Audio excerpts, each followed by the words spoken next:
नमस्कार दोस्तों, आपका स्वागत है बेस्ट ट्विस्ट यूट्यूब चैनल बुढ़ापे पर। में अगर सुकून से जीना चाहते हो तो ये 3 बातें अपनी औलाद से जरूर छिपा लेना, वरना पछताते ही रहोगे। दर्शक बंधु, क्या आपने कभी सोचा है कि जिस औलाद के लिए आपने अपनी पूरी जिंदगी कुर्बान कर दी, वही औलाद एक दिन आपकी कमजोरी बन सकती है? क्या आपने कभी महसूस किया है कि बुढ़ापे में इज्जत, चैन और सुकून ये सब तब तक आपके पास रहते हैं जब तक आप कुछ बातें अपने तक सीमित रखते हैं? क्योंकि सच तो ये है कि वक्त बदलता है और वक्त के साथ रिश्तों की सोच भी। आज आप जो भी हैं वो आपने अपने संघर्षों से पाया है, लेकिन एक उम्र के बाद वही संघर्ष अगर औलाद को बताओगे तो वे उसे कद्र नहीं समझेंगे बल्कि बोझ समझ बैठेंगे। बुढ़ापे की सबसे बड़ी पूंजी है मन की शांति, और ये शांति तभी टिकती है जब आप कुछ ऐसी बातें अपनी औलाद से छिपा लेते हैं जो अगर बता दी तो या तो आपको कमजोर समझा जाएगा या आपकी बातों का मजाक बना दिया जाएगा।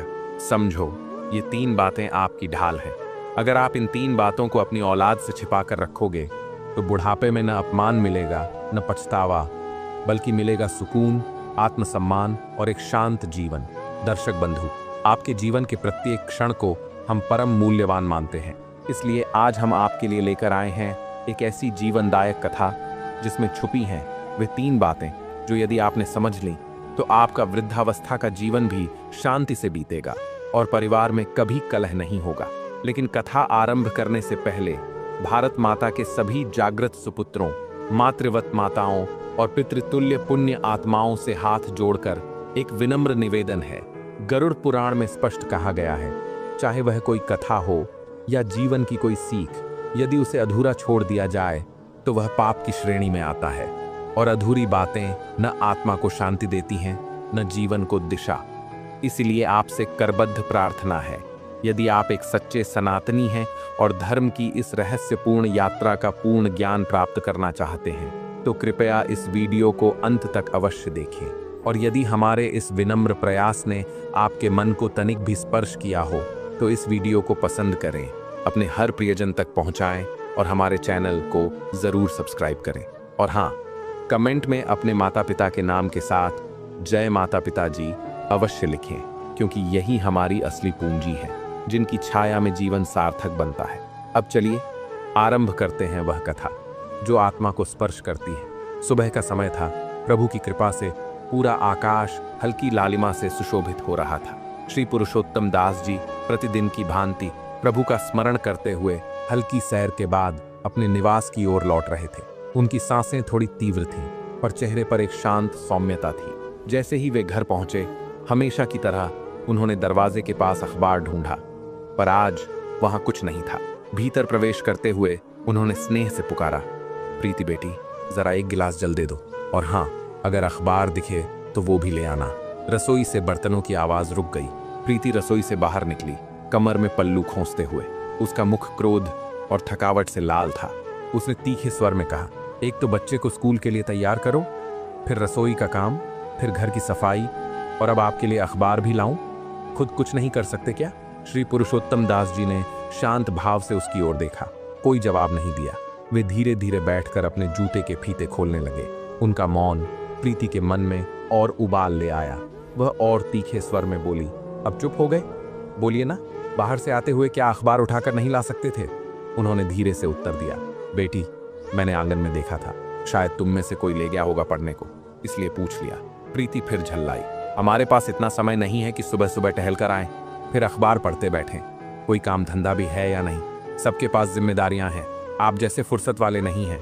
उसी समय भीतर से उनके पुत्र संजय, जो शेविंग समाप्त कर रहा था, बाहर आया और बोला, अरे प्रीति, इतना शोर क्यों मचा रखा है सुबह सुबह? दे दो ना बाबूजी को अखबार और पानी। इसमें इतना गुस्सा क्यों? प्रीति ने माथा पकड़ लिया और बोली, हे भगवान, एक तो सुबह से ही कामों का पहाड़ सिर पर है और इसी समय बाबूजी फरमाइशें शुरू कर देते हैं, पहले पानी, फिर अखबार, फिर चाय। क्या मैं कोई नौकरानी हूँ? संजय कुछ संकोच में बोला, अरे तो नौकर रख लूं क्या?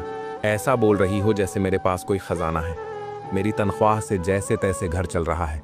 प्रीति ने चाय की ट्रे जोर से रख दी और तेज स्वर में कहा, तो फिर अपने पिताजी से कहो कि कुछ काम करें, हमें भी तो चैन मिले। देखो पड़ोस के शर्मा जी को, 70 साल की उम्र में भी कितने सक्रिय हैं। पूरी जिंदगी नौकरी की, बच्चों के लिए धन जोड़ा, अब हर महीने पेंशन पा रहे हैं और अपने बेटे को शानदार मकान तक दे रहे हैं। अभी गाड़ी भी ले ली।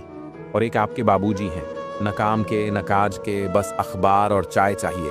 प्रीति के शब्द वज्र की तरह पुरुषोत्तम दास जी के हृदय को चीरते जा रहे थे।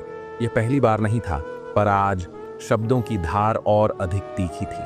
वह स्वयं को अब घर के किसी पुराने सामान जैसा महसूस कर रहे थे, जो किसी काम का न रहा, पर कोई उसे फेंक भी नहीं सकता। संजय वहां खड़ा था, सिर झुकाए, न कुछ कह पा रहा था, न कुछ रोक पा रहा था। उसकी चुप्पी ही पिता के अंतर्मन को और तोड़ रही थी। क्या पुत्र के जीवन में पिता का कोई स्थान नहीं रहा?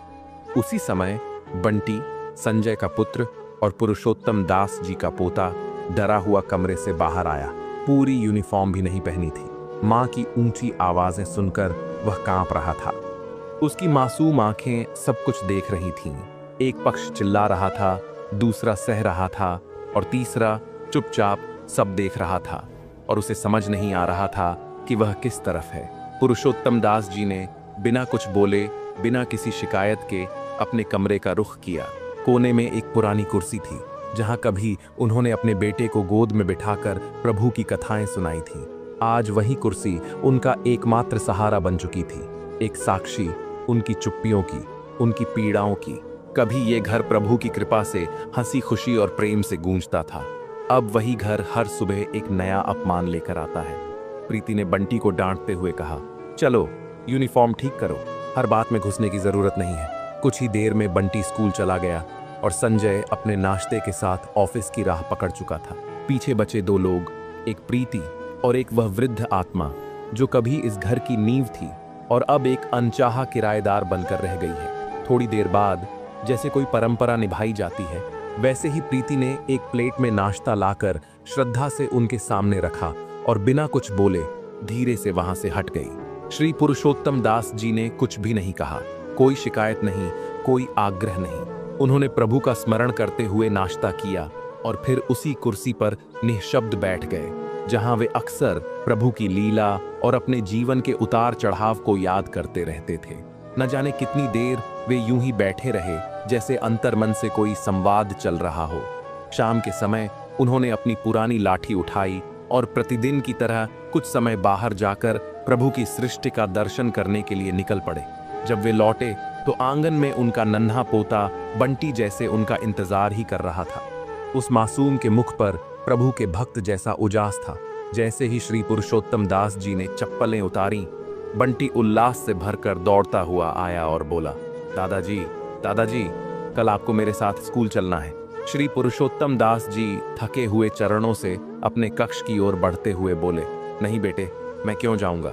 बच्चों के स्कूल में तो माता पिता जाते हैं, अपनी मम्मी से कहो, वो चली जाएंगी। उनकी वाणी में दिन भर की थकावट थी और हृदय में सुबह के कटु शब्दों की पीड़ा अब भी बसी हुई थी।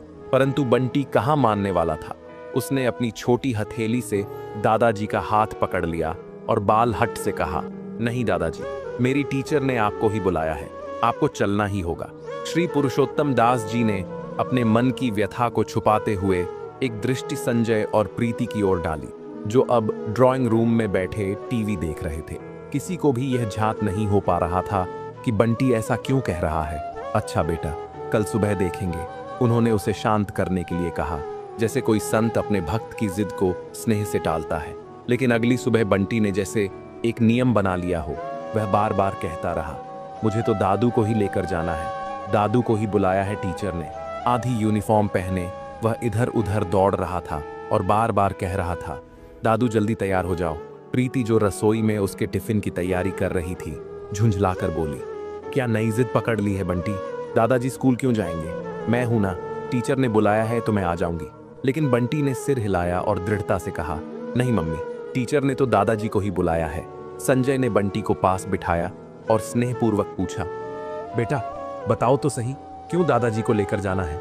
मम्मी या मैं भी तो जा सकते हैं ना? बंटी ने निष्कलुष मन से बाल सरलता में उत्तर दिया, पापा आज हमारे स्कूल में एक्सचेंज एक्टिविटी है। प्रीति ने पास बैठते हुए भौहें सिकोड़ ली और कहा, एक्सचेंज एक्टिविटी, ये क्या होता है? बंटी थोड़ा झुंझलाया और बोला, मम्मी आपको इतना भी नहीं पता? मैम ने कहा है कि घर से कुछ ऐसा लेकर आना है जिसे हम किसी और से एक्सचेंज कर सकें। संजय ने एक हल्की मुस्कान के साथ बंटी से कहा, बेटा तुम कोई पुराना खिलौना ले जाओ जिससे अब नहीं खेलते, ऐसा खिलौना जो तुम्हारे लिए अब उपयोगी नहीं रहा। टीचर फिर तुम्हें किसी और बच्चे का खिलौना या कोई चीज बदल कर दे देंगी। बंटी ने मासूम आंखों से संजय की ओर देखा और सरलता से बोला, नहीं पापा, मैं तो अपने सारे खिलौनों से खेलता हूँ। मुझे तो कोई ऐसी चीज लेकर जानी है जो घर में किसी के काम की नहीं है, जो एकदम फालतू हो, मतलब जो यूजलेस हो। इसीलिए मैं दादू को लेकर जा रहा हूँ।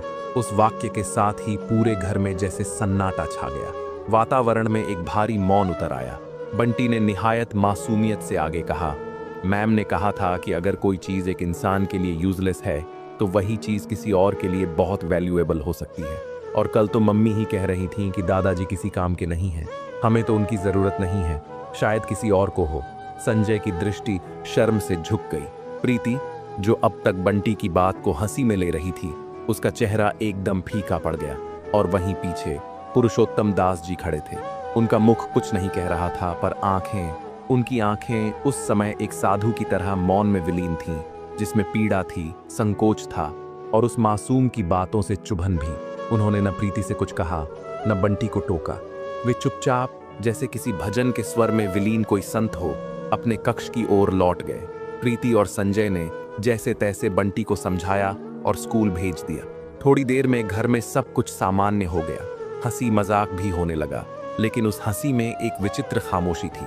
पुरुषोत्तम दास जी अपने कमरे में उस पुरानी कुर्सी पर बैठे थे। बाहर की सारी बातें उनके कानों में स्पष्ट पड़ रही थीं। आंखों से अश्रुधारा बह रही थी, पर कोई शिकायत नहीं, कोई आवाज नहीं।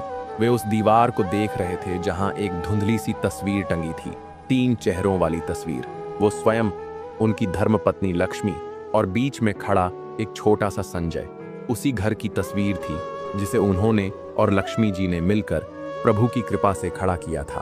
उस समय ना बड़ा टीवी था, ना एसी की हवा, ना झिलमिलाते पर्दे, लेकिन जो था उसमें प्रभु का आशीर्वाद था, सच्चा प्रेम था, अपनापन था। लक्ष्मी जी के हंसते हुए स्वर से दीवारें गूंज उठती थीं और संजय की छोटी छोटी बातों में जैसे जीवन का संगीत बसा था। पुरुषोत्तम दास जी के लिए उनका बेटा संजय केवल एक पुत्र नहीं था, वह तो उनका आराध्य, उनका लक्ष्य, उनकी तपस्या का फल था। उनकी जिंदगी उस छोटी सी किराने की दुकान में सिमटी हुई थी, जो उन्होंने मोहल्ले की तंग गली में शुरू की थी। दिन भर ग्राहकों की सेवा, हंसी मजाक, हिसाब किताब और फिर देर रात तक वही जीवनचर्या।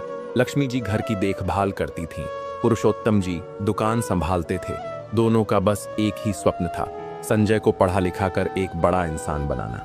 संजय की हर जरूरत उनके लिए जैसे कोई व्रत था। स्कूल की फीस, किताबें, ट्यूशन, सब कुछ उन्होंने अपनी श्रम साधना से पूरा किया।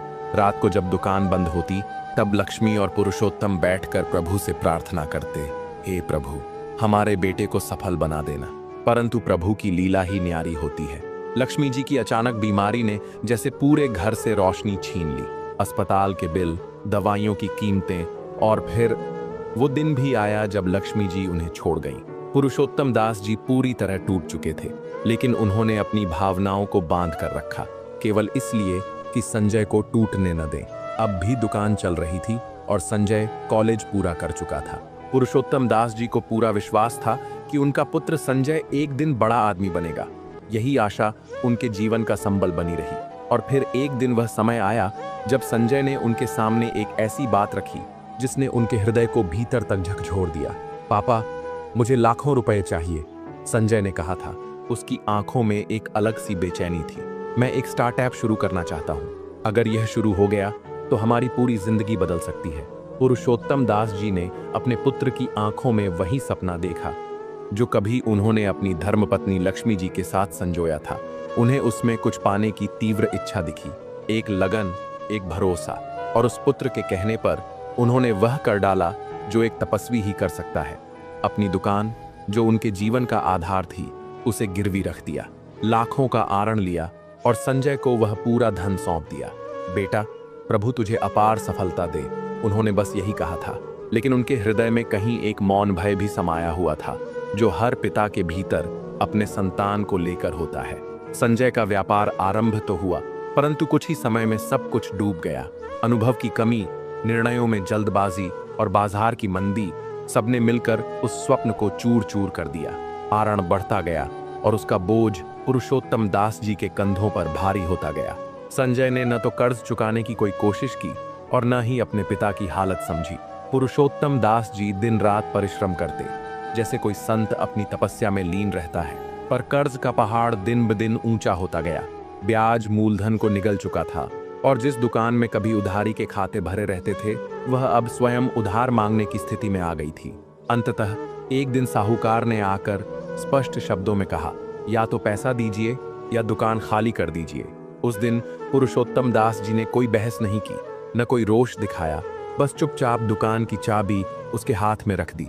अब उनके पास कुछ भी नहीं था, न दुकान, न धन, न प्रतिष्ठा।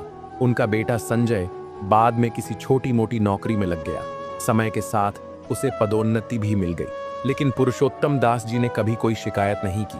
वह दुकान केवल ईंट पत्थर की नहीं थी, वह तो उनके तप की मूरत थी, वह उनकी आत्मा का अंश थी। और फिर भी उन्होंने संजय को क्षमा कर दिया, क्योंकि वह उनके पुत्र थे, उनके आराध्य।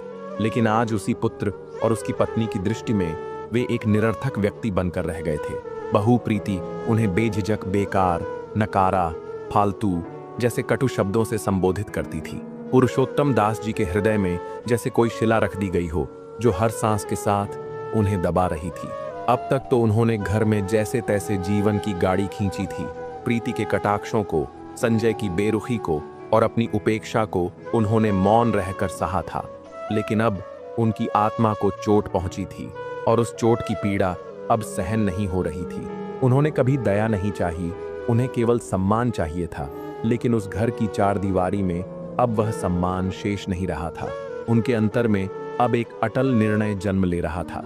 उन्होंने निश्चय कर लिया, अब वे इस घर में और नहीं रहेंगे। दोपहर का समय था। प्रीति अपने कक्ष में एसी की शीतल हवा में विश्राम कर रही थी। बंटी पड़ोसन के बच्चे के साथ खेलने गया था और संजय दफ्तर में कार्यरत था। घर में एक गहरा मौन पसरा था, ठीक वैसा ही मौन जो किसी साधक के जीवन में अंतिम निर्णय से पहले उतरता है। पुरुषोत्तम दास जी ने धीरे धीरे अपनी अलमारी खोली, भीतर से एक छोटा सा पुराना बैग निकाला और उसमें 2-3 जोड़ी कपड़े और जरूरत की कुछ छोटी मोटी चीजें रखने लगे। मगर एक सबसे बड़ी परेशानी थी, पैसे। उनकी जेब में कुछ भी नहीं था। उन्होंने फिर से अलमारी टटोली, वहां 50-50 के सिर्फ 2 नोट पड़े थे। इतने में क्या होता? फिर उनकी नजर घर के कोने में बने प्रभु के छोटे से मंदिर पर पड़ी। प्रभु की मूर्ति के सामने एक छोटा डिब्बा रखा था, जिसमें भगवान को चढ़ाए गए 5 रुपए और 10 रुपए के कुछ नोट रखे थे। एक पल को उनका मन रुक गया। भीतर से आवाज आई, ये प्रभु का धन है। लेकिन फिर उन्होंने अपने आप से कहा, जो प्रभु मुझे इस घर में रोज अपमानित होते देख रहे हैं, वो मेरी विवशता को जरूर समझेंगे, शायद क्षमा भी कर देंगे। उन्होंने कांपते हाथों से डिब्बा खोला और गिन गिन कर छोटे नोट बाहर निकाले। 5 रुपए, 10 रुपए, 20 रुपए मिलाकर करीब 1000 रुपए हुए। उन्होंने प्रभु की मूर्ति की ओर देखा, दोनों हाथ जोड़े और नम्र स्वर में कहा, हे प्रभु, मैंने हमेशा तुझ पर भरोसा रखा, बस अब इतनी कृपा कर देना कि मैं शांति और इज्जत से अपना जीवन जी सकूं। फिर उन्होंने मंदिर में माथा टेका, बैग कंधे पर टांगा और चुपचाप किसी से कुछ कहे बिना घर से बाहर निकल पड़े। बाहर की हवा ठंडी थी, सूरज अस्त हो रहा था। उन्हें यह तो नहीं पता था कि जाना कहाँ है, लेकिन यह भली भांति जान गए थे कि अब इस घर में नहीं रह सकते, जहां हर दिन उनका अपमान होता है। वो मोहल्ले की उसी गली से गुजरे जहां कभी उनकी छोटी सी दुकान थी। अब वहां एक चमचमाती बेकरी खुल चुकी थी, स्वीट डिलाइट्स। बाहर बड़े बड़े अक्षरों में बोर्ड चमक रहा था। एक पल को उनके पैर वहीं थम गए। आंखें उस जगह को ढूंढ रही थीं जहां उनका तख्त रखा होता था, जहां वो बैठकर पूरे मोहल्ले को मुस्कुराते हुए सामान बेचते थे। आज वो जगह किसी और की हो चुकी थी। दिल में एक टीस उठी, पर साथ ही एक नया साहस भी जागा। उन्होंने मन ही मन कहा, नहीं, मैं अभी हारा नहीं हूं। और फिर बिना पीछे देखे आगे बढ़ गए। चलते चलते काफी देर हो गई। जब पैरों ने जवाब देना शुरू किया तो वह एक पार्क के पास पहुंच गए। घास पर सूर्य की आखिरी किरणें पड़ रही थीं। उन्होंने एक खाली बेंच देखी और जाकर चुपचाप बैठ गए। सामने कुछ बच्चे खेल रहे थे। कोई झूले पर झूल रहा था, कोई गेंद से खेल रहा था और कुछ पिट्ठू खेल रहे थे। उन बच्चों की मासूम हंसी और चंचलता देखकर उनके चेहरे पर पहली बार थोड़ी सी मुस्कान आई। उन बच्चों को देखकर उनका मन एकदम अतीत की गलियों में चला गया। उन्हें संजय का बचपन याद आने लगा। छोटे छोटे हाथों से पतंग पकड़ने की जिद, उनके कंधों पर बैठकर सवारी करना, रबर की गेंद से क्रिकेट खेलना और दुकान के काउंटर से चुपके से टॉफी चॉकलेट उठाकर भाग जाना, ये सब यादें किसी चलचित्र की तरह आंखों के सामने चलने लगी और उनके नेत्र भर आए। धीरे धीरे रात गहराने लगी। पार्क से बच्चे अपने अपने घर चले गए। चारों ओर सन्नाटा छा गया। पुरुषोत्तम दास जी वहीं बेंच पर लेट गए। उधर घर पर जब संजय देर रात लौटा और दरवाजा खोला तो बंटी दौड़ता हुआ उसके पास आया। पापा, दादू दादू कहीं चले गए? संजय चौंक गया। क्या? कब? किसके साथ? वो तुरंत अंदर भागा। कमरे की हालत वैसी ही थी, पर बिस्तर खाली था। प्रीति, पिताजी कहाँ हैं? उसने तेज आवाज में पत्नी को पुकारा। प्रीति कमरे से निकलते हुए बोली, मुझे क्या पता, जब मैं शाम को सोकर उठी उससे पहले ही जा चुके थे। कहाँ गए, क्यों गए, मुझे नहीं मालूम। संजय का माथा ठनका। तो तुमने ढूंढा भी नहीं? प्रीति ने कंधे उचकाए और बेरुखी से बोली, अरे ज्यादा टेंशन मत लो, आ जाएंगे अपने आप। वैसे भी कौन सा खजाना थे वो, ना तो पेंशन आती थी और ना ही अब उनकी जरूरत रही इस घर में। उसकी बातें सुनकर संजय ने अपना सिर पकड़ लिया और बिस्तर पर बैठ गया। इधर रात धीरे धीरे और गहराने लगी थी। उस पार्क में सन्नाटा पसर चुका था, जहां पुरुषोत्तम दास जी एक बेंच पर लेटे हुए थे। वह बेंच बहुत सख्त और ठंडी थी। लकड़ी के खुरदुरे किनारे उनकी पीठ में चुभ रहे थे। ये लेटना आसान नहीं था, लेकिन तन की थकावट ने उन्हें विवश कर दिया था। उन्होंने अपने सिर के नीचे बैग रखकर जैसे तैसे शरीर को सीधा किया और प्रभु का स्मरण करते हुए आंखें मूंद ली। थोड़ी ही देर में थकान के भार से उनकी पलकें भारी होने लगीं और नींद ने उन्हें अपने आंचल में समेटना शुरू किया। मगर अभी वह नींद पूरी तरह आई भी नहीं थी कि मच्छरों ने आक्रमण कर दिया। उनका चेहरा, गर्दन, हाथ, हर जगह मच्छर मंडराने लगे और जहां मौका मिला वहां काटने लगे। पुरुषोत्तम दास जी ने झुंझलाते हुए हाथ हिलाकर उन्हें भगाने की कोशिश की, लेकिन जैसे कोई परीक्षा ले रहा हो, वे मच्छर और जिद्दी होकर वापस लौट आते। आखिर उन्होंने बैग से एक पुरानी चादर निकाली, मच्छरों को झटक कर दूर किया और चादर को ओढ़कर फिर से लेट गए। नींद अब धीरे धीरे फिर लौट रही थी, लेकिन यह छोटा सा सुकून भी प्रभु की ओर एक परीक्षा में बदल गया। अचानक एक कड़कती हुई आवाज गूंजी, ए बाबूजी उठो, यहाँ रात को सोना मना है। वो पार्क का चौकीदार था। लंबा चौड़ा शरीर, हाथ में लाठी और आंखों में हल्की सी सहानुभूति। उसकी आवाज में अधिकार तो था, मगर स्वर में कठोरता कम थी। पार्क रात में बंद हो जाता है बाबूजी, आपको यहाँ से जाना होगा। पुरुषोत्तम दास जी ने धीरे से आंखें खोली। चौकीदार की टॉर्च की रोशनी उनकी आंखों में सीधी लग रही थी। उन्होंने कोई विरोध नहीं किया। चादर समेटी, बैग उठाया और चुपचाप बेंच से उठ खड़े हुए। उनके मन में बस एक प्रश्न उठा, अब कहाँ जाऊं प्रभु? लेकिन उन्होंने चौकीदार से कुछ नहीं कहा। उनके कदम भारी थे और हृदय और भी अधिक। वे पार्क से बाहर निकल आए। सड़क सुनसान थी, कोई आवाज नहीं, कोई राह नहीं, बस सन्नाटा। पार्क के गेट के पास एक कोना देखकर वहीं लेट गए। रात ठंडी थी, जमीन सख्त थी, पर मन और परिस्थिति के आगे वो सब कुछ सह गए। सुबह की पहली किरण जैसे ही आसमान को हल्के गुलाबी रंग में रंगने लगी, पुरुषोत्तम दास जी ने फिर से हिम्मत बटोरी, अपने बैग को उठाया और प्रभु का नाम लेकर आगे बढ़ चले। पार्क के बाहर एक पुरानी चाय की टपरी थी। वहीं कुछ लोग सुबह सुबह चाय की चुस्कियों के साथ अपने दिन की शुरुआत कर रहे थे। चाय वाला, एक अधेड़ उम्र का सीधा सादा आदमी, बड़ी श्रद्धा और स्नेह से सबको चाय पिला रहा था। जैसे ही उसकी नजर पुरुषोत्तम दास जी पर पड़ी, वह मुस्कुराया और बोला, अरे बाबूजी आइए, गर्मा गर्म चाय बनाई है, पीजिए। पुरुषोत्तम दास जी ने उसकी बात का मान रखते हुए एक हल्की सी मुस्कान दी और चाय का गिलास थाम लिया। वे टपरी के कोने में एक खाली पटरे पर बैठ गए। वहीं पास में पड़ा एक अखबार उनकी नजरों में आ गया। उन्होंने उसे उठा लिया, लेकिन जैसे ही अखबार के कागज की ठंडक उनकी उंगलियों से टकराई, उनके भीतर कुछ चुभ सा गया। उन्हें कल सुबह की घटना याद आ गई, जब उन्होंने घर में अखबार मांगा था और प्रीति ने उस पर कैसी कड़वी बातें की थीं।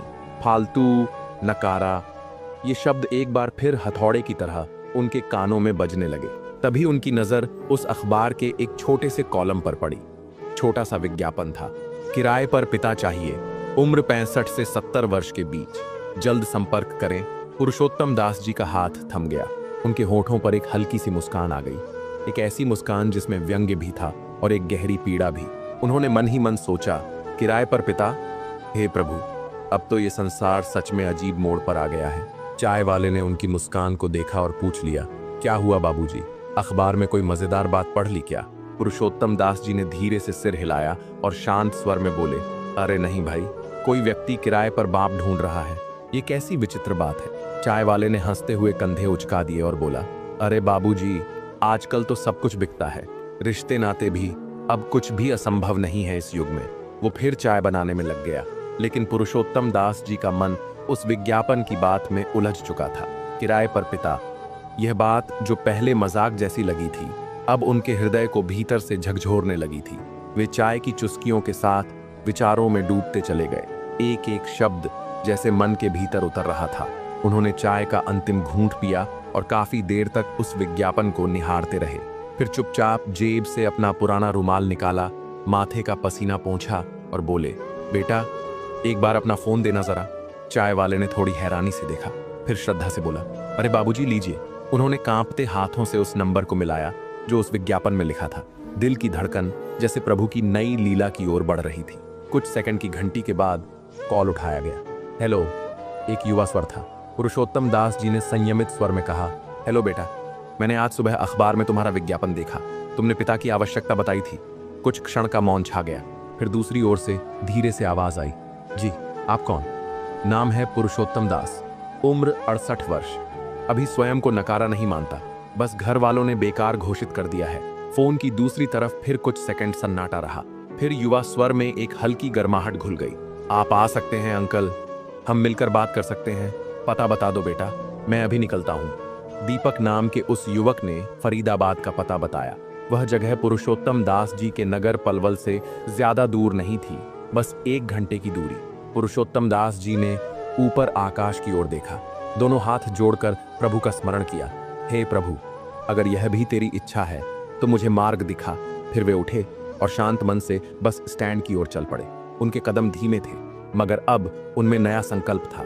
बस में बैठकर जब उन्होंने खिड़की से बाहर झांका तो बहुत सी पुरानी बातें मन में उमड़ पड़ी। उनका अपना घर, संजय, प्रीति और वह नन्हा पोता बंटी। लेकिन उन्होंने अपने भीतर के संत को समझा लिया। अब समय पीछे देखने का नहीं था, अब समय प्रभु के दिए नए रास्ते पर आगे बढ़ने का था। करीब 1 घंटे बाद बस फरीदाबाद के बस अड्डे पर रुक गई। पुरुषोत्तम दास जी ने अपने पुराने बैग को उठाया और प्रभु का नाम लेकर बाहर निकले। बाहर एक सजीव आशा में खड़ा था दीपक, नीली शर्ट, काले ट्राउजर, हाथ में एक गुलाबी फाइल और आंखों में एक शांत उम्मीद। अंकल, दीपक ने थोड़ा सकुचाते हुए पूछा। हाँ बेटा, मैं ही पुरुषोत्तम दास, उन्होंने मधुर स्वर में उत्तर दिया। दोनों ने एक दूसरे को पहली बार देखा।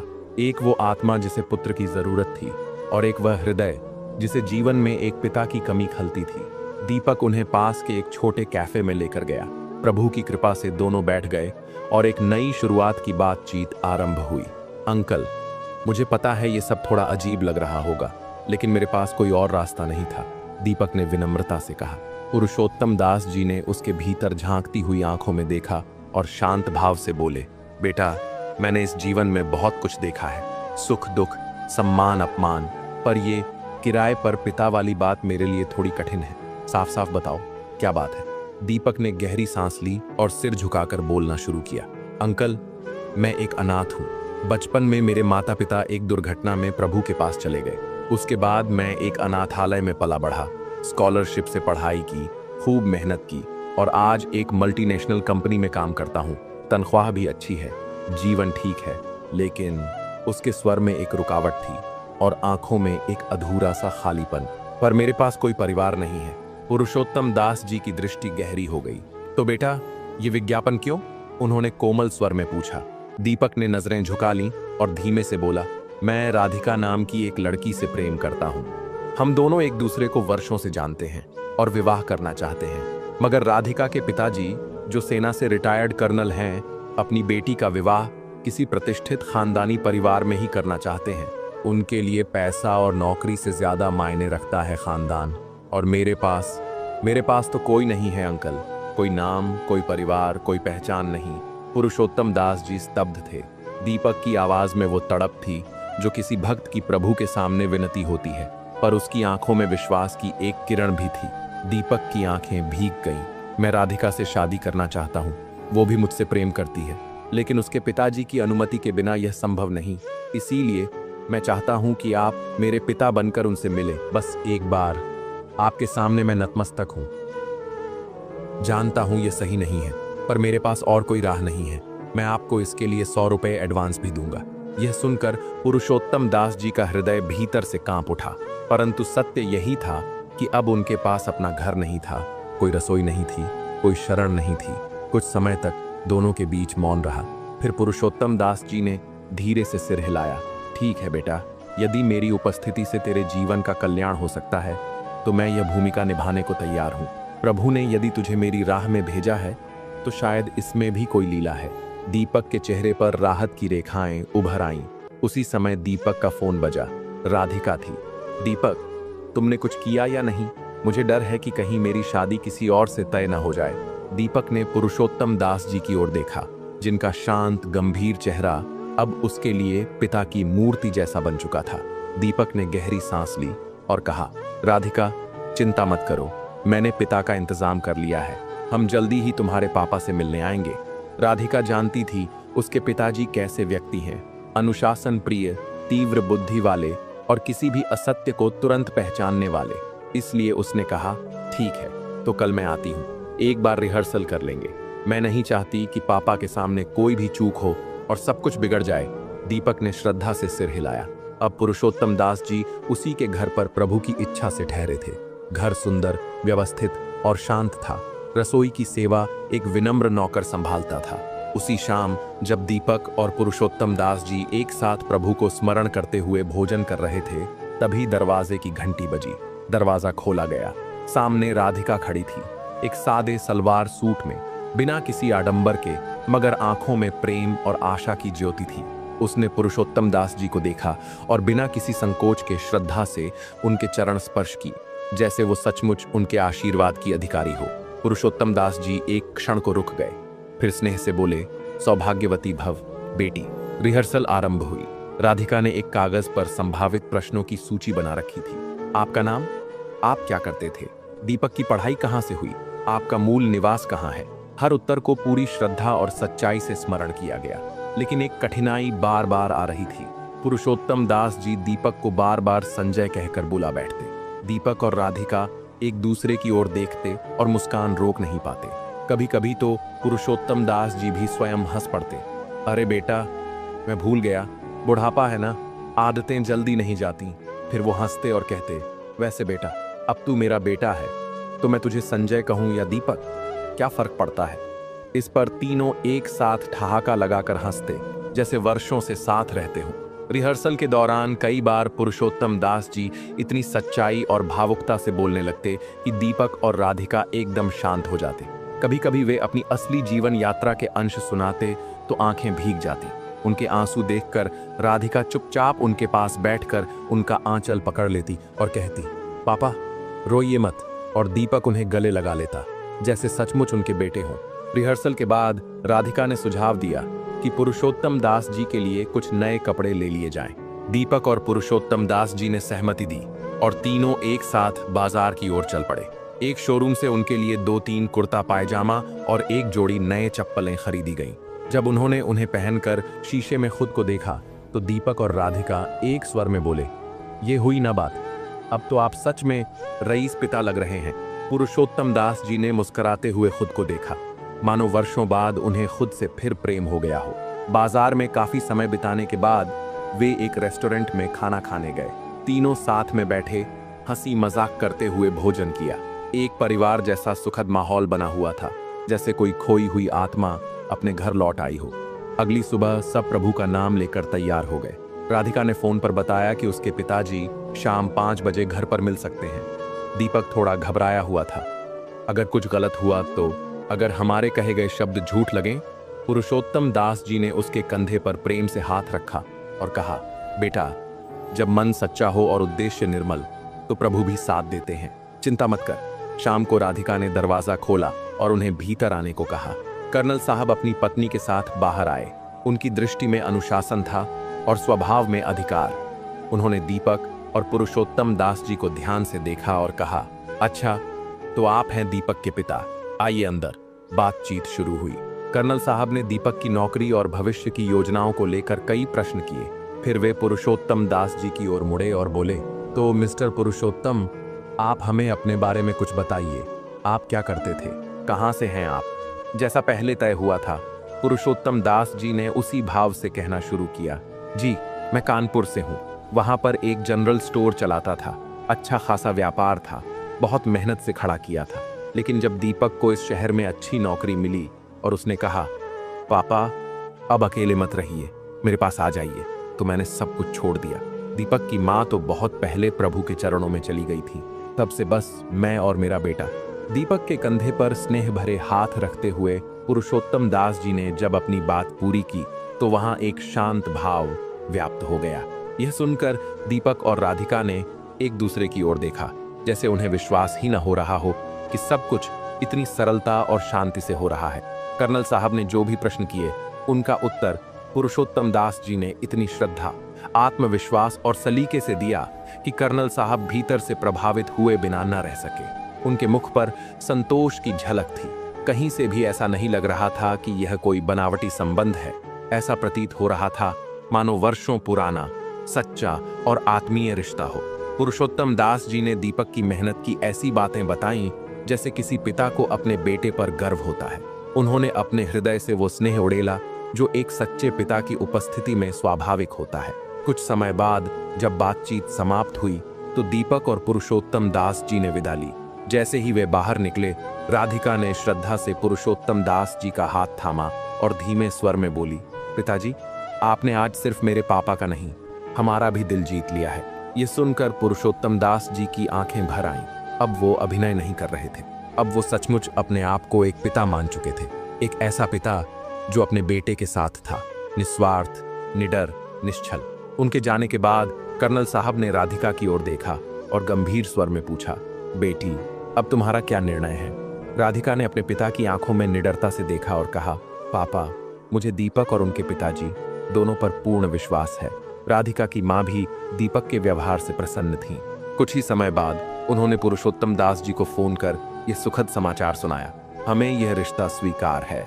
राधिका और दीपक के चेहरे पर जैसे जीवन की सबसे कठिन परीक्षा में सफलता की आभा छा गई।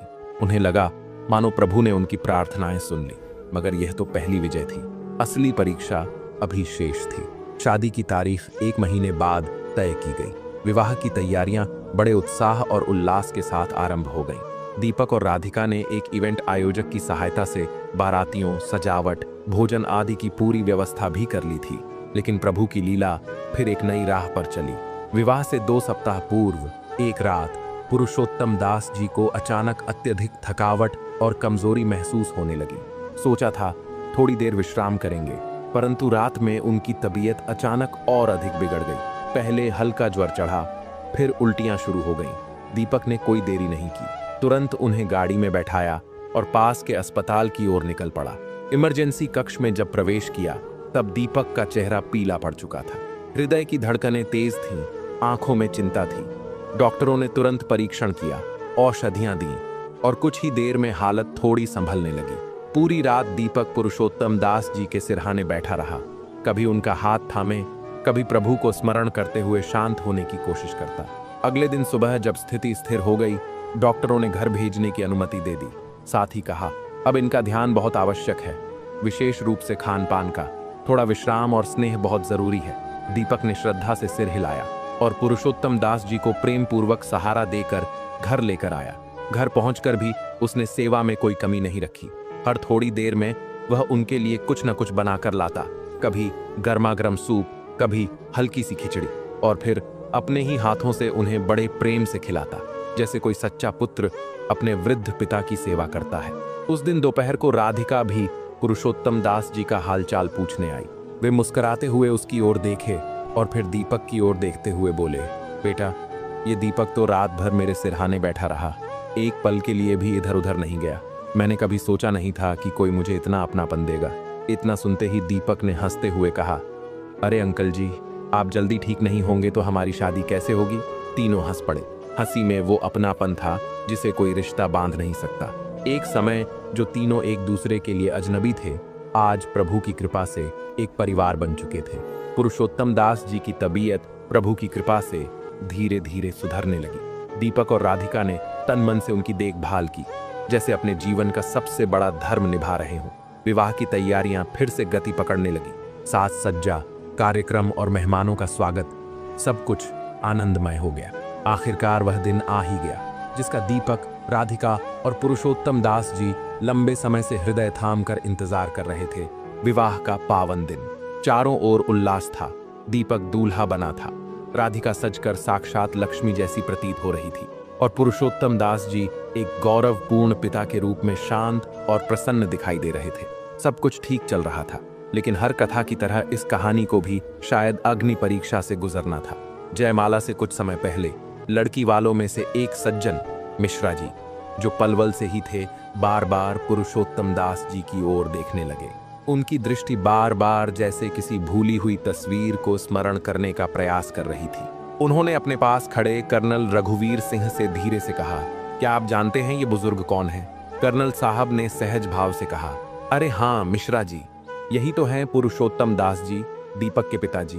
पहले कानपुर में रहते थे, जनरल स्टोर चलाते थे, अब यहीं बेटे के साथ रहते हैं। मिश्रा जी कुछ क्षण स्तब्ध रह गए, फिर गंभीर स्वर में बोले, बिल्कुल नहीं, ये जो बुजुर्ग दूल्हे के पिता बनकर यहाँ बैठे हैं, इन्हें मैं बहुत अच्छे से जानता हूँ। ये पलवल में ही रहते थे, न कि कानपुर में। कभी इनकी एक छोटी सी किराने की दुकान थी, अब वो भी नहीं रही।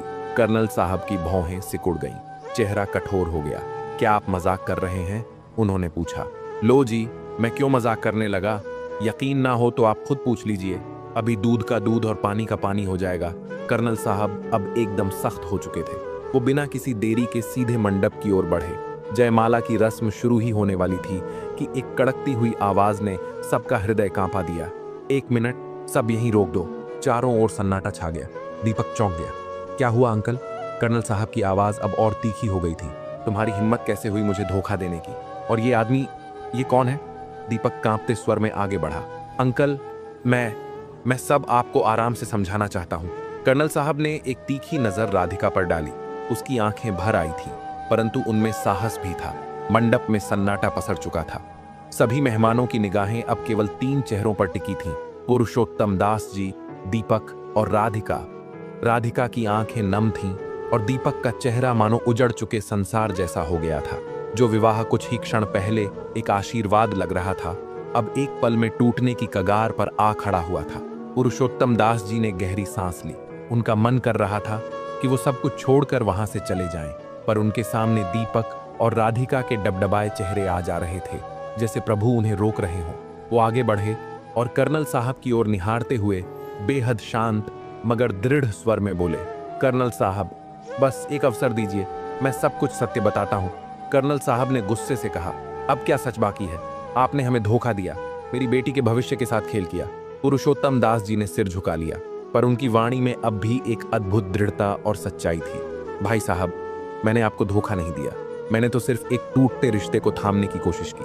दीपक मेरा सगा बेटा नहीं है, ये सच है, लेकिन वह मेरे लिए सगे से भी बढ़कर है। मैंने उसे और उसने मुझे दिल से अपनाया है। उन्होंने दीपक की ओर देखा, उनकी आंखें श्रद्धा से भीगी थीं। ये बच्चा अनाथ है, इसने अपनी मेहनत और ईमानदारी से अपना जीवन बनाया। इसकी एक ही ख्वाहिश थी, राधिका के साथ एक पवित्र जीवन बिताने की। और मैं एक ऐसा पिता हूं जिसे अपने ही घर में अपमान मिला, अपने ही बेटे ने ठुकरा दिया। लेकिन इस लड़के ने मुझे वह इज्जत दी जो मेरे सगे ने कभी नहीं दी। इसने मुझे पिता कहा और इस शब्द ने मुझे नया जीवन दिया। मंडप में अब भी गहरा मौन छाया हुआ था, मगर उस मौन में अब भावनाओं की लहरें उठने लगी थीं। बहुतों की आंखें भीगने लगी थीं। फिर उन्होंने कर्नल साहब की ओर देखा और श्रद्धापूर्वक कहा, भाई साहब, मैंने आपसे झूठ बोला, ये बात मैं स्वीकार करता हूं और मैं इसके लिए आपसे क्षमा मांगता हूं। लेकिन वह झूठ मैंने धोखे से नहीं बोला, वह झूठ सिर्फ इन दोनों बच्चों की खुशी के लिए बोला गया था। दीपक जैसा सच्चा और धर्मपरायण लड़का आपको कहीं नहीं मिलेगा, यह मैं पूरे विश्वास से कहता हूं। राधिका और दीपक एक दूसरे से अटूट प्रेम करते हैं। इनका प्रेम सच्चा है, निर्मल है और इसी प्रेम के कारण मैं इनके साथ खड़ा हूं। अगर आप चाहें तो मुझे यहां से निकाल दीजिए, लेकिन प्रभु के नाम पर इन बच्चों की खुशी मत छीनिए। इतना कहकर वो चुप हो गए। उनकी आंखें अब नम थीं, मगर भीतर गजब की शांति थी। राधिका, जो अब तक मौन थी, एक दृढ़ कदम के साथ आगे बढ़ी। उसकी आंखों में भी आंसू थे, पर स्वर में अडिग विश्वास था। पापा, उसने कहा, अंकल ने जो किया वह मेरे और दीपक के लिए किया और हमारे कहने पर किया, क्योंकि हम दोनों एक दूसरे से सच्चा प्रेम करते हैं। अगर आप दीपक को मुझसे अलग करेंगे तो मैं कभी भी अपने जीवन में प्रसन्न नहीं रह पाऊंगी। कर्नल साहब का चेहरा अब भी क्रोध से सख्त था, मगर उनके भीतर का हृदय धीरे धीरे पिघलने लगा था।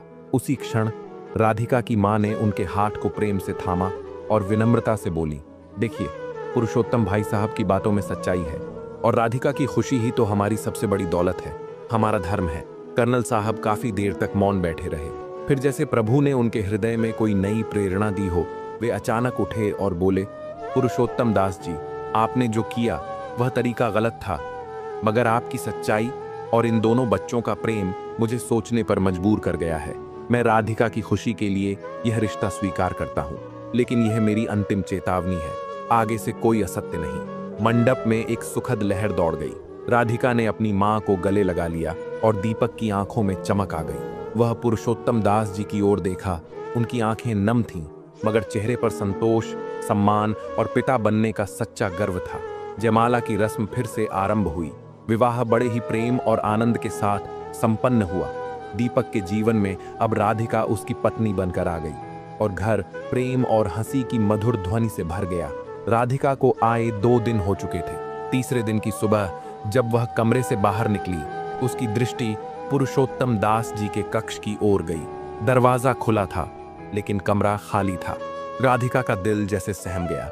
दीपक, वह घबराकर बोली। दीपक दौड़ा आया। दोनों ने घर का कोना कोना देखा, लेकिन पुरुषोत्तम दास जी कहीं नहीं थे। केवल उनके बिस्तर पर एक छोटा सा कागज और कुछ पैसे रखे थे। दीपक ने कांपते हाथों से वह कागज उठाया और पढ़ना शुरू किया। बेटा दीपक, बेटी राधिका, ये वही 10,000 रुपये हैं जो तुमने मुझे पिता का किरदार निभाने के लिए दिए थे, लेकिन मुझे इनकी आवश्यकता नहीं है। तुम दोनों ने मुझे इतने दिनों में जो प्रेम, सम्मान और अपनापन दिया, उसी में मुझे ऐसा सुकून मिला जैसे मैंने अपनी पूरी जिंदगी जी ली हो। अब मेरी भूमिका पूरी हुई। मैं अब और बोझ बनकर नहीं रहना चाहता। तुम्हारी नई जिंदगी शुरू हो चुकी है, इसे पूरे मन से जियो। मेरी दुआएं सदा तुम्हारे साथ हैं। पुरुषोत्तम दास। राधिका की आंखों से आंसू गिरने लगे। उसकी आवाज कांप रही थी। पिताजी, हमें छोड़कर चले गए। दीपक का सीना भी भारी हो गया।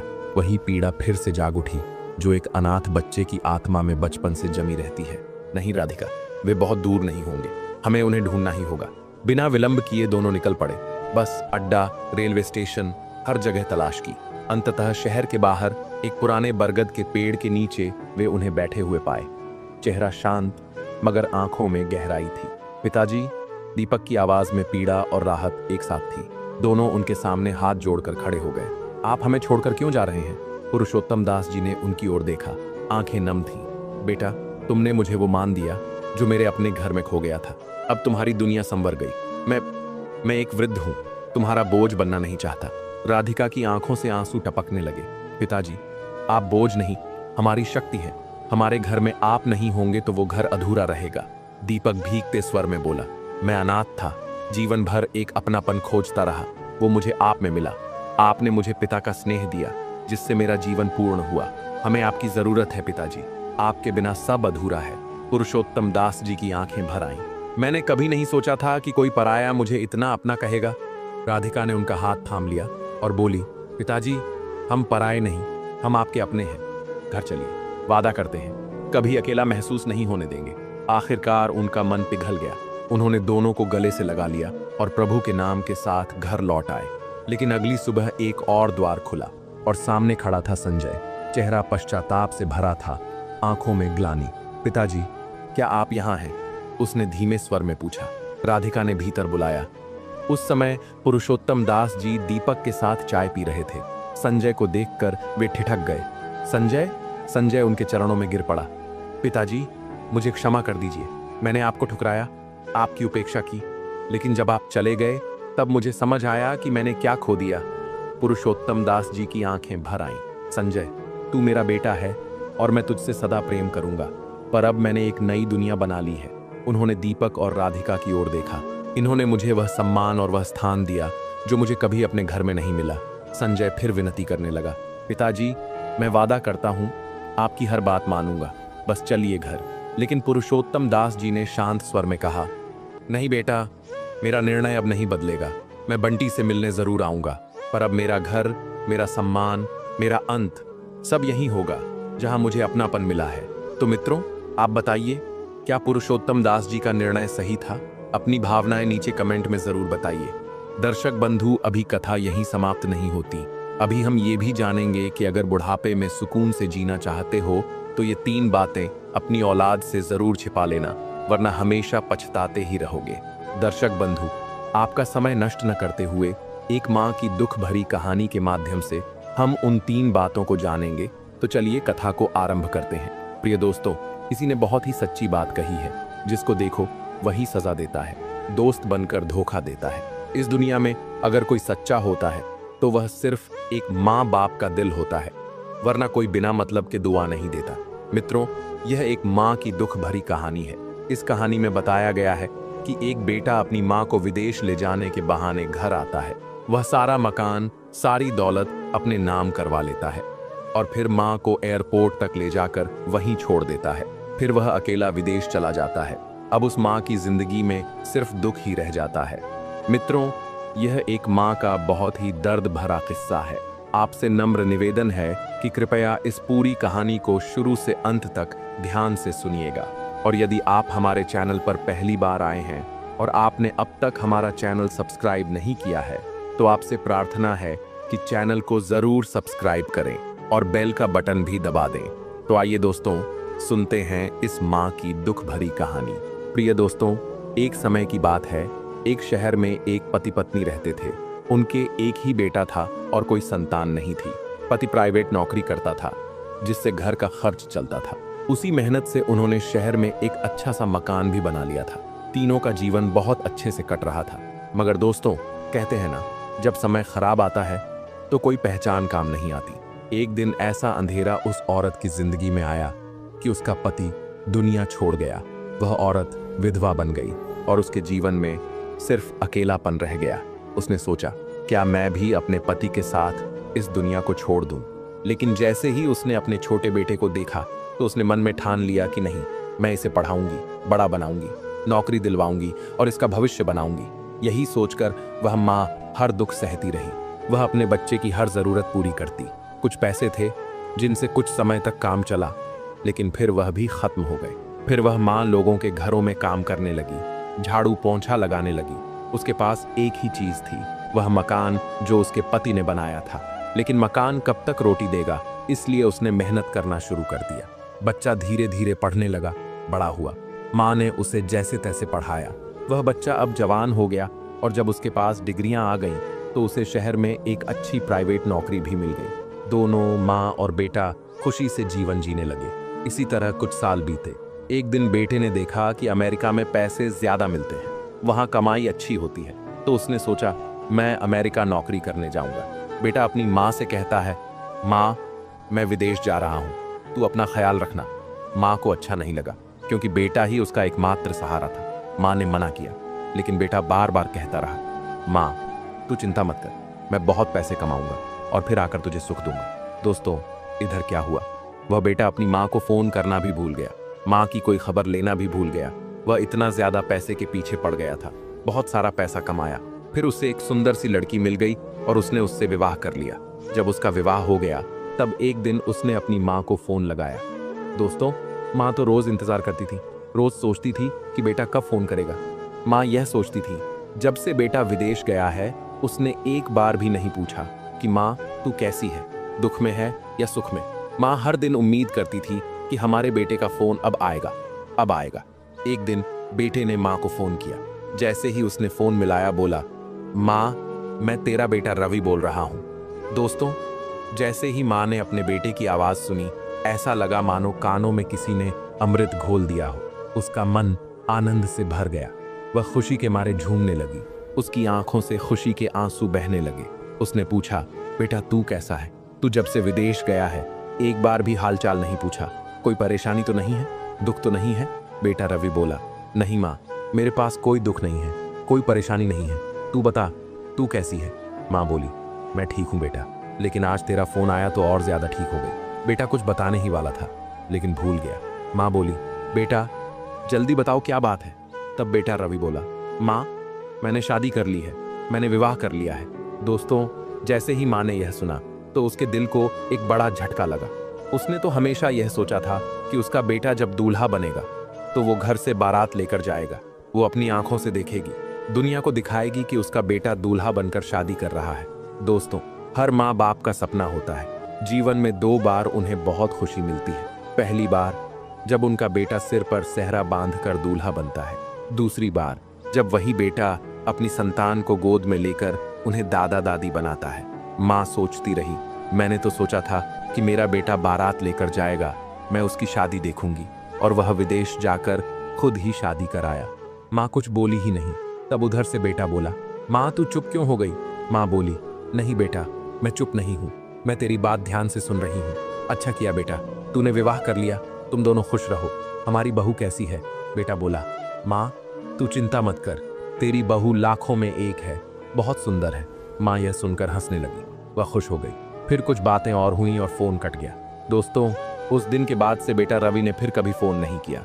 माँ फिर से इंतजार करती रही, सोचती रही कि हमारे बेटे का फोन अब आएगा, लेकिन बेटा नहीं आया। इंतजार करते करते 5 साल बीत गए। 5 साल बाद एक दिन फिर से बेटे का फोन आया। माँ ने फोन उठाया और पूछा, कौन है? उधर से बेटा बोला, माँ क्या तू मुझे भूल गई? मैं तेरा बेटा रवि हूँ। दोस्तों, उस दिन भी माँ को ऐसा लगा जैसे उसके कानों में अमृत डाल दिया गया हो। उसका मन फिर से हर्षित हो गया, उसकी आंखों में फिर से खुशी के आंसू आ गए। माँ बोली, बेटा 5 साल हो गए तेरा इंतजार करते करते, तू इतनी देर से क्यों फोन किया? बता तू कैसा है? घर कब आएगा? मैं तेरे आने की राह देखती हूँ। रोज वो खाना बनाती हूँ जो तुझे पसंद है। सोचती हूँ पता नहीं कब हमारा रवि आएगा और कहेगा, माँ आज मेरा मन वही खाने का है, पर तू आता ही नहीं है बेटा।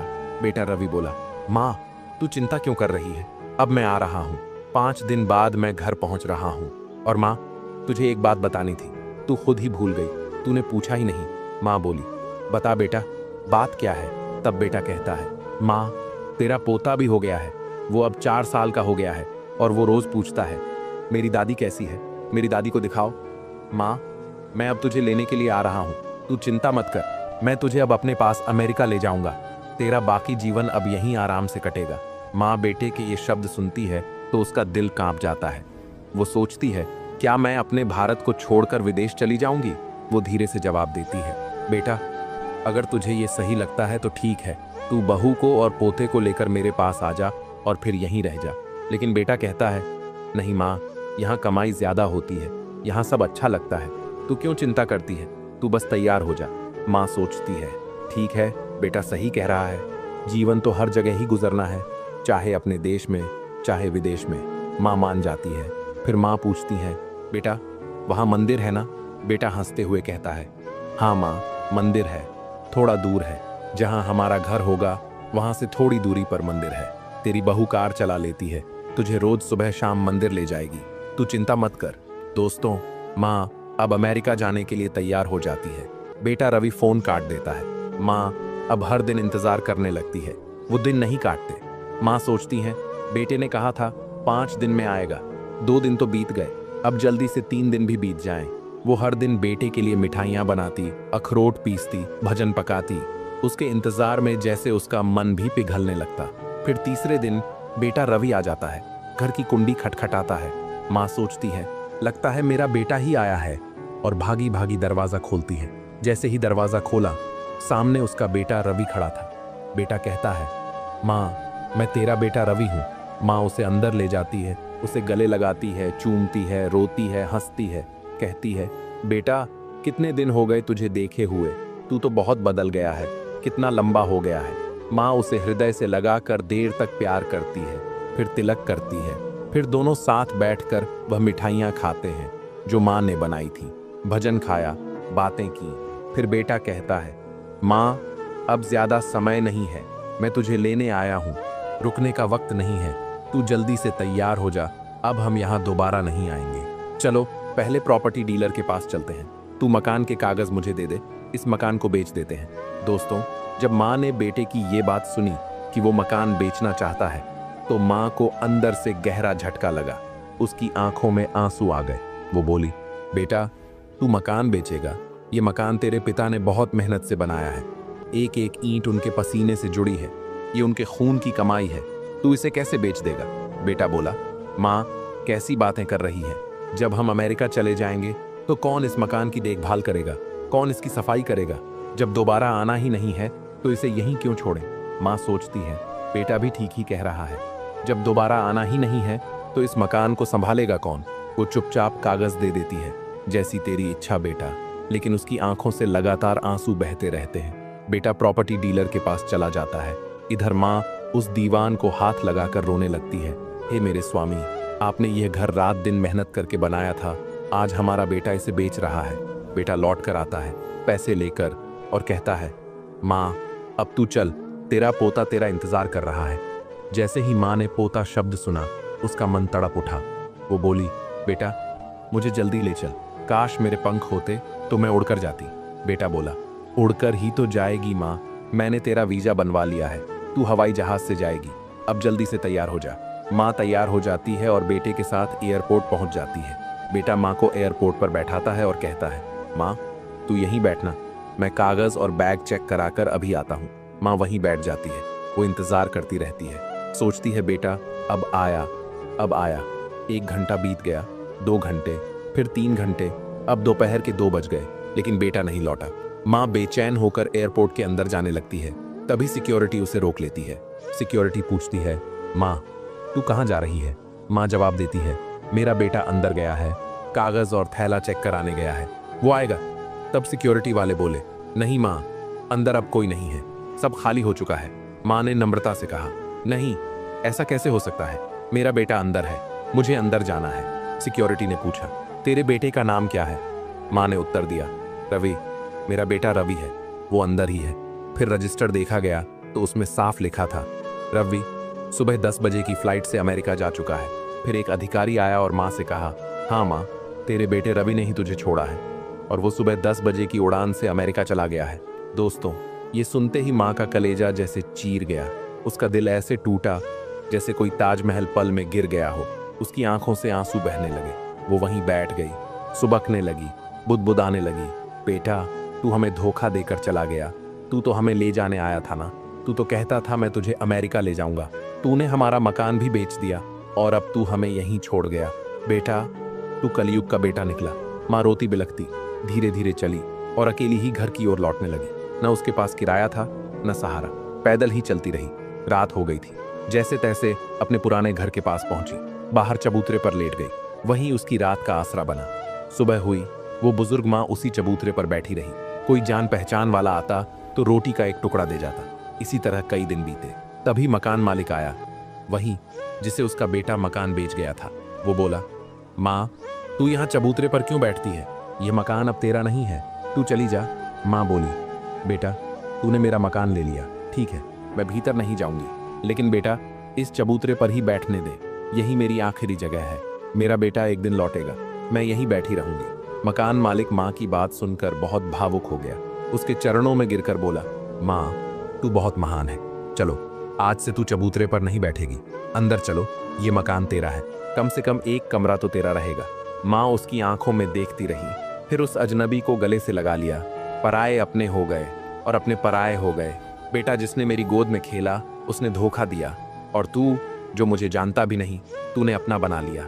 मकान मालिक बोला, माँ एक कमरा नहीं, ये पूरा मकान अब तेरा है। दोस्तों, माँ अब उसी घर में रहने लगी। कुछ समय बाद उस बुजुर्ग माँ ने शरीर त्याग दिया, प्रभु के चरणों में चली गई। इधर जब उसके बेटे की भी औलाद बड़ी हुई तो वही किया जो उसने अपनी माँ के साथ किया था।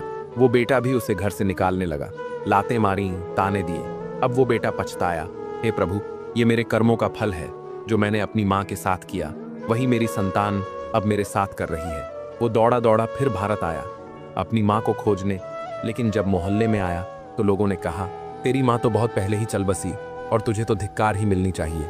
अब वो बेटा फूट फूट कर रोया, पछताया, लेकिन अब कुछ नहीं बचा था।